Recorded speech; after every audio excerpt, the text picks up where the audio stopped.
मेरे साथ जो लड़ते थे वो कहां गए?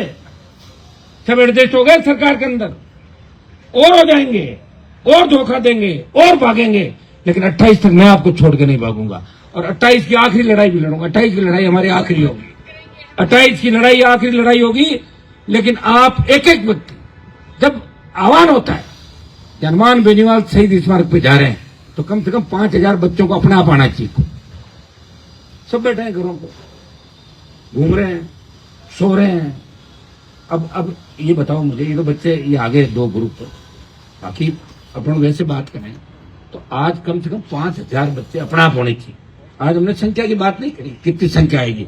मुझे पता था कि मैं एक बार देखता हूं बच्चों में दम कितना, क्योंकि शासन चुनाव के समय जब मैंने शासन चुनाव कराने की मांग करी, एक महीने मैंने राजस्थान में 8, 9, 10 बड़ी रैलियां करी। और मैंने कहा, सब बच्चों को बिठा के कहा जो छात्र नेता थे कि भाई आप चुनाव करा रहे हो, छात्र क्या चाहते हैं? बोले चुनाव चाहते हैं। कितने लड़के आ जाएंगे? बोले 20,000 लड़के आ जाएंगे जयपुर से। तो मैंने कहा मैं तो 8-10 हजार, मेरे वाले बहुत है। बोले ठीक है, तो 10,000 आरएलपी के ही मिले वहां पे। छात्र आएंगे 500-700 मुश्किल, आते ही नहीं है। फिर बच्चों को पूछा क्या बात, क्यों नहीं आए?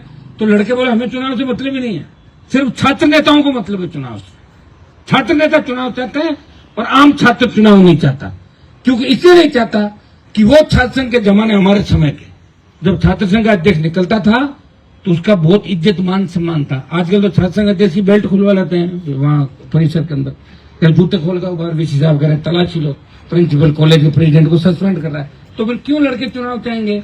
लड़कों को भी तो अध्यक्ष से कुछ स्वार्थ होता है छोटा मोटा, कि अध्यक्ष काम कराएगा, ये कराएगा, वो कराएगा। जब अध्यक्ष खुद का ही काम नहीं करा पा रहा, बेचारा खुद का फार्म जमा नहीं करा पा रहा, तो फिर लड़के क्यों साथ देंगे? ये स्थिति राजस्थान में। फिर भी मैंने लड़ाई लड़ी, और वो लड़ाई लड़ते ही मुझे पता लग गया कि मैंने कहा इस बार अपनी सीट नहीं आएगी, क्योंकि खुश हो गया वहां पे जो रैली थी उसके अंदर। और वो मैंने मंच पे देखा तो मेरे साथ नौशी, क्योंकि फौज थी सारी, आपने देखा था। कोई तो फोटो खिंचाने वाला, कोई रील बनाने वाला, सारे। अब जाए कहां बच्चे? कांग्रेस बीजेपी में उस समय ऐसा था नहीं, तो जहां मौका लगे वहीं बैठे थे। पता था मुझे 5-7-10 तो भागेंगे छोड़ के, भाग गए थे। हालात आपके सामने थी भाई, हालात मुझे पता है, कुछ भी नहीं मिलना आगे। मुझे इस चीज का अच्छी तरह पता है कि एमएलए एमपी से ज्यादा मैं कुछ नहीं बन पाऊंगा। और वो मैं 6 बार बन गया लगातार चुनाव करा करा। एक बार मेरा भाई बन गया, 3 बार, 10 बार तो घर में जीत गए हम लोग। मंत्री में बनना नहीं, और मुख्यमंत्री वाला मुझे चांस तुम्हारे शक्ल देख के लगता नहीं राजस्थान का कितने वोट तुम डाल लोगे। लेकिन फिर भी मैं लड़ूंगा 28 तक तुम्हारे लिए, क्योंकि मुझे लड़ना है। मुझे कांग्रेस बीजेपी के कुछ नेताओं को कम करना। चलो अभी ये तो बात हो गई कि मुझे सफलता मिलेगी, असफलता, लेकिन ये देखो कि अगर मैं नहीं होता तो 2000 फर्जी नेता राजस्थान में पैदा हो जाते। कितने? 2000 को मैंने कुचल दिया। फर्जी नेताओं, भूमाफियाओं, पेपर माफियाओं को, बदमाशों को धराशायी किया, और तुम नए नेताओं को तैयार। अब नेता तुम्हें बना दूंगा। तुम नेता कैसे बनता है? अच्छा भाषण दे, एसपी कलेक्टर के पास जाए तो उसका सम्मान हो, थानेदार एसपी के पास जाए तो आरएलपी के नेता जाए, आइए अध्यक्ष जी बैठे, ये नेता होता है। अब तुम काम करोगे तो आगे बढ़ जाओगे। मेरे नाम के 5000, 10,000 वोट भी दिला दूंगा, किसी पहुंचते नहीं, लेकिन 1 लाख वोट कहां से मिलेंगे? 1 लाख वोट के लिए तो जबरदस्त जन क्रांति की आवश्यकता होती है। वो क्रांति यहां से शुरुआत करो शहीद स्मारक से। आप एक प्रण लेके उठो कि जिस आंदोलन में हमने शुरुआत करी है, यह आंदोलन बहुत बड़ा जाएगा।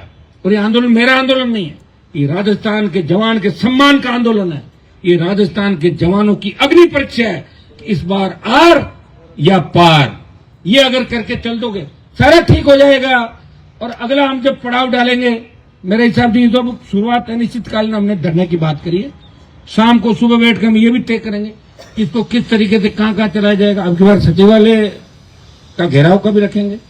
कई लड़के मैच का भी कह रहे थे कि मैच हो रहा परसों, देखेंगे देखिए मैच का क्या करना है, उसको रात को बात करेंगे मैच के बारे में भी। उसके बाद आवश्यकता पड़ी तो रैली भी करेंगे। लेकिन इस बार राजस्थान का जवान आर पार की लड़ाई लड़ेगा। और जितने कांग्रेस बीजेपी के गठबंधन मिलकर काम कर रहे हैं, जिस तरह आरपीसी को भंग करने की बात है, जिस तरह लोगों की आंख पे पट्टी बांध के लोगों को ले जाया जा रहा है, गलत चश्मा लगा के लोगों को गलत दिशा के अंदर ले जाया जा रहा है, हम इन सारी चीजों को बेनकाब करेंगे। आरपीएससी को भंग कराएंगे, एसआई भर्ती रद्द कराएंगे, पीटीआई भर्ती के जो मामला है, जितने भी फर्जी उनको बाहर कराएंगे। जितनी भी भर्तियां, उन भर्तियों की जांच कराके, कुछ मामले सीबीआई का लेवल जो फर्स्ट है वो अभी तक रद्द नहीं हुआ रीट का, उसको भी रद्द कराने की मांग करके कलाम कोचिंग सहित वो तमाम कोचिंग सेंटर आज स्प्रिंग बोर्ड का मामला अपने पास आया कि एक बच्ची को किस तरह छाप कर उसको बना दिया कि तो रोल मॉडल है। स्प्रिंग बोर्ड इसमें इन्वॉल्व हो गया। तो कोचिंग संस्थान भी एक दूसरे को नीचा दिखाने के लिए किस तरह एडजस्टमेंट है, माध्यमिक शिक्षा बोर्ड से, आरपीएससी से, हमारा नेस्ट बोर्ड है, इनसे सारे रखते हैं। तो मेरे भाइयों, ये लड़ाई मेरी लड़ाई नहीं है, ये आपके बच्चों की लड़ाई है, आपके छोटे भाइयों की लड़ाई है। मैं तो लड़ रहा हूं, ये कम बात नहीं। मैं क्यों लड़ूं? ऐसी लगे मैं घर पे आराम से 4 घंटे 6 बजे उठूं, सुबह मॉर्निंग वॉक करूं, घूमूं करूं, विदेश यात्राएं करूं। 2-2 कोटी के लोग जा रहे हैं विदेशों में, बताओ इनकी औकात नहीं। अरे विदेश जा रहे हैं, बताओ, वहां से रील डाल रहे विदेश जाके। अगर देखते ही लोग कह रहे पापा हमारे बच्चे के, पापा विदेश नहीं देखो, उसका फोटो आ रहा है। अब क्या करें, आ रहा तो आ रहा। लग रहा देश ऐसे हाथों में जाएगा, प्रदेश भी ऐसे हाथों में जाएगा। फिर पर्ची का मामला देखते चुप हो जाते हैं। जब भजनलाल जी सीएम ही बन गए, तब छोड़ो बाकी बातें ही क्या करने, तो खत्म हो गई। पर्ची से मुख्यमंत्री बनने लगे राजस्थान का। अब कौन क्या बन सकता है पता ही नहीं चलता। हमें तो कई बार ये डर लगता है कि हमारे पास बैठा बैठा ही कोई कलेक्टर नहीं बन जाए। पेपर लिया, क्या कर रहे हो बेटा? बोला आईएएस की तैयारी कर। तू पढ़ते तो नहीं? बोले साहब बहुत पढ़ता मैं। पता लगे पेपर लेके कलेक्टर बन गए। बन सकता है, बन गए ना। अब तो यूपीएससी में ऐसा मामला अभी नहीं चल रहा है, हमने नहीं सुना, चलना नहीं चला। इसी में गारंटी नहीं दे सकता कि मेरी नजर में कोई यूपीएससी का मामला ऐसा आया नहीं जिस तरह आरपीएससी की कॉपी आ जाए। इसलिए भाइयों, अगर तुम चाहते हो, खाली नारों से नहीं होगा भगत सिंह इंकलाब जिंदाबाद, भगत सिंह को पढ़ो। भगत सिंह ने क्या किया? भगत सिंह को सत्ता नहीं मिली थी, और मेरा नाम तो हनुमान है। हनुमान जी महाराज को भी सत्ता नहीं मिली। लुगाई तो राम जी की थी, वो बेचारे कूद पड़े बीच में। और सुनो, उनको राज भी नहीं मिला, सेवाई मिली। मुझे लग रहा है वो सेवाई करनी पड़ेगी तुम लोगों की। लोग तो थोड़ा थोड़ा सत्ता का आनंद तो ले लेंगे। कई लोग कह रहे साहब 6 महीने तो चले जाओ सत्ता में, कुछ तो आराम हो, साले मर रहे हैं। क्योंकि विरोधी पनप रहे हैं ना हमारे, तो उठ के जाके सामने वाले पास जाकर अपने रेट भाव तय कर लेंगे, चले जाएंगे। जयचंदों की संख्या बढ़ रही है राजस्थान के अंदर, तो वो भी यही के थे। तो जयचंद ज्यादा हो रहे हैं। तो इन सब बातों का आपको ध्यान रखना है। हमें मजबूती से लड़ाई लड़नी है। ये तमाम जो मामले और कुछ डिमांड यहाँ पे नौजवान लेके आए अपनी अलग अलग, कई संविदा कर्मी आए, कई और लोग आए, तो उनकी भी डिमांड मैं सबकी एक एक करके लूंगा और तमाम मांगों को हम साथ रखेंगे। आप निश्चित रहें। एसआई भर्ती के साथ साथ तमाम जो मुद्दे हैं उनको हम साथ रखे सरकार साहब की वार्ता भी कराएंगे उचित स्तर पे, और ये भर्तियां रद्द भी कराएंगे। जितने भी चोर लुच्चे लफंगे उनको सलाखों के पीछे दिलाएंगे। कांग्रेस बीजेपी का गठजोड़ है, इसको खत्म करेंगे। बजरी के खिलाफ बड़ी लड़ाई राजस्थान में मैंने लड़ी। आपको पता है कि बजरी माफिया के खिलाफ किसी भी नेता ने 15 दिन से ज्यादा लड़ाई नहीं, 15 दिन लड़ते थे, उसके बाद सेटिंग कर लेते थे उससे। बजरी माफिया के खिलाफ ईडी सीबीआई अगर कोई लेके आया, 1 साल तक सड़कों में लड़ता रहा, और 800 रुपए 700 रुपए जो बजरी बिकती थी उसकी माइंस और लीड कैंसिल कराए राजस्थान के अंदर। उसको दर दर की ठोकरें खिलाई। मेरा हाथ में सब कुछ नहीं था। अगर मेरे हाथ में सब कुछ होता तो उसको भी चड्डी बनियान में करवा देता। अभी जैसे मैसी बैठा है, वो था नहीं मेरे हाथ में। बचाने वाले ज्यादा थे, लड़ने वाले कम थे। लेकिन आप चिंता नहीं करें, एक दिन वो भी आएगा कि वो भी उसी जगह जाएगा। बजरी माफिया भी, जो घोटाले घपले करने वाले लोग हैं वो सारे सलाखों के पीछे होंगे। हनुमान बेनीवाल इसी तरह राजस्थान के जवान किसान की लड़ता रहेगा। मुझे इस बात की खुशी है कि मैंने पार्टी बनाई, उससे प्रेरणा लेके भारतीय आदिवासी पार्टी बनी। 2 पार्टियां बन गई राजस्थान की आपकी। वो आदिवासी अंचल, अब इस चीज पे आ जाओ कि आदिवासी अंचल के लोग तुमसे ज्यादा समझदार हैं। 2 जिलों में 4 एमएलए 1 एमपी, कितने जिले, 1 भी एमएलए नहीं। तो इन बात को लो आप इस दिल से। मैं तो दिल से ले ही रहा हूं कि आपकी तरफ कोई उंगली उठाता है मैं मेरे ऊपर ले लेता हूं। नहीं, खाली ज्ञान वर्धन मत करो। ज्ञान देने के लिए भाई साहब वो ज्ञान चाहे जो दे दो, और काम कुछ भी मत करो। चश्मा लगा के निकल पड़ो रील बनाने के लिए। रील बनाने तो वोट नहीं मिलता।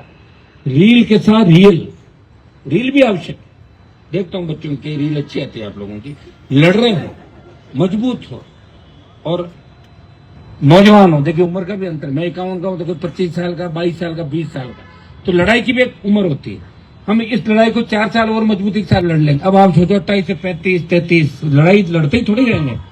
कुछ समय व्यक्ति को उस हिसाब से भी चलना पड़ता। तो मेरे भाइयों, मैं आपको आह्वान यही करूंगा कि मैंने राजस्थान का सम्मान देश में बढ़ाया, मैंने किसान कौम का मान सम्मान इस प्रदेश में बढ़ाया, मैंने तमाम उन बड़े नेताओं को ठीक किया जिस वसुंधरा की तूती बोलती थी। सरेंडर हो गया पूरा राजस्थान उसके कदमों के अंदर। चप्पल सरेंडर उठाते थे बड़े बड़े नेता, उस वसुंधरा को ठीक कर दिया, 7 समंदर पार भेज दिया। जो लड़ाई जिससे लड़ी, कभी मैं हारा नहीं लड़ाई। अगर मैं हारा तो अपनों से हारा, दूसरे मुझे हरा नहीं सके। जो तैयार हो जाओ, ये बड़ा रण है। उस रण के अंदर हमें संख्या और ताकत दिखानी है। आह्वान करेंगे कि लाखों लोग इस राजधानी को घेर लेंगे, आवश्यकता पड़ी तो सचिवालय और दूसरी तरफ कूच करेंगे, दिल्ली की तरफ भी कूच करेंगे। जो रास्ते चाहे हमारे रास्ते हैं राजस्थान के अंदर, सरकार को झुकाएंगे और नौजवानों की जय जयकार कराएंगे। और हर नौजवान के मन के अंदर एक चीज है कि हर कोई सेटिंग कर लेता है। हर नौजवान कह रहा है कि चोर चोर मुंह से। मेरे कोई लोग कहते हैं अरे साहब जानते हैं सब नेता एक जैसे नहीं। सब नेता एक जैसे नहीं है। सब नेताओं में एक अलग भी है, वो आपका भाई है, जो सबसे अलग हटके चलता है, वो आपके साथ चलता है, जो ये नहीं देखता कि संख्या 5,000 है 50,000। मैंने ये नहीं कहा था कि शहीद स्मारक पे कितने लड़के बैठे हैं। मैं थोड़ा लेट इसलिए हो गया कि मैं लेट हो जाता हूँ, मेरी शादी भी लेट हुई थी, तुम्हें पता है ना।